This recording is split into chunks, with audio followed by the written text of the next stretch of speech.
Bonjour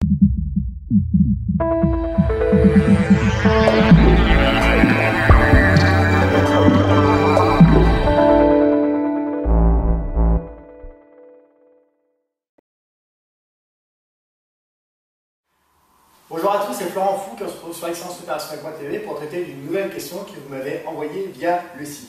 Alors la question qui se pose aujourd'hui, c'est comment doses-tu la mise en valeur de ton expérience et le fait de ne pas aller trop loin dans la prévention vis-à-vis de tes clients interlocuteurs. Donc la question c'est, en fait, quand on a beaucoup d'expérience, est-ce que le fait de mettre en avant cette expérience-là, jusqu'où on peut aller pour valoriser notre expérience et tout en évitant de tomber dans le piège d'être arrogant vis-à-vis de la mise en valeur de cette expérience. Alors, déjà, j'ai envie de dire que c'est ultra simple, puisqu'en fait, les deux vont de pair. C'est-à-dire que, en fait, plus vous allez parler le langage de votre interlocuteur, plus vous allez vous mettre à la portée de votre interlocuteur, et plus vous allez passer comme un expert. Vous savez pourquoi? Parce qu'en fait, plus on maîtrise un sujet et plus on est en capacité de faire passer un message important aux personnes à qui on s'adresse. Et donc en fait, les experts qui se mettent en avant en sortant des terminologies qui sont très spécifiques à leur expertise et qui ne font pas l'effort de se mettre à la portée de leurs interlocuteurs, en fait ces experts-là ne sont pas écoutés. Si vous, vous avez une capacité à vous exprimer dans le langage des personnes qui vous écoutent, alors c'est là que vous allez être vraiment le plus reconnu comme un expert et c'est vraiment ce qui va vous différencier de la masse.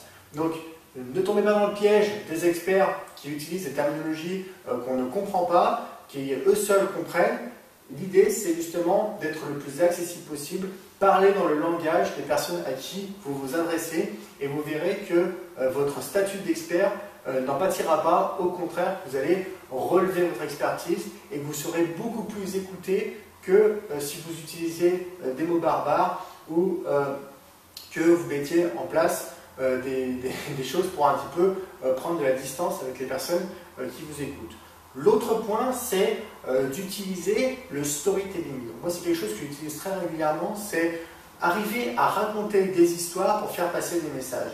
Regardez, utilisez dans votre expérience toutes les différentes anecdotes que vous avez pu rencontrer. Et en fait, quand vous allez faire ça, vous allez raconter simplement une histoire. Et le fait de raconter une histoire fait que les gens vont vous écouter par rapport à cette histoire-là.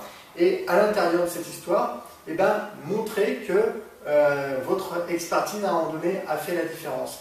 Mais raisonnez plus en termes de messages clés à faire passer via l'anecdote que vous avez vécue ou que vous avez rencontré, que vous avez entendu parler, pour faire passer un message très concret et que les gens puissent vraiment facilement comprendre, plutôt que de lister une suite d'expériences. L'idée, c'est de capitaliser sur votre expérience pour faire du storytelling, pour raconter des histoires. Voilà, c'est un petit peu la réponse à cette question. Et bien écoutez, je vous dis à très bientôt pour répondre à une nouvelle question sur l'excellence opérationnelle. À très bientôt, ciao ciao.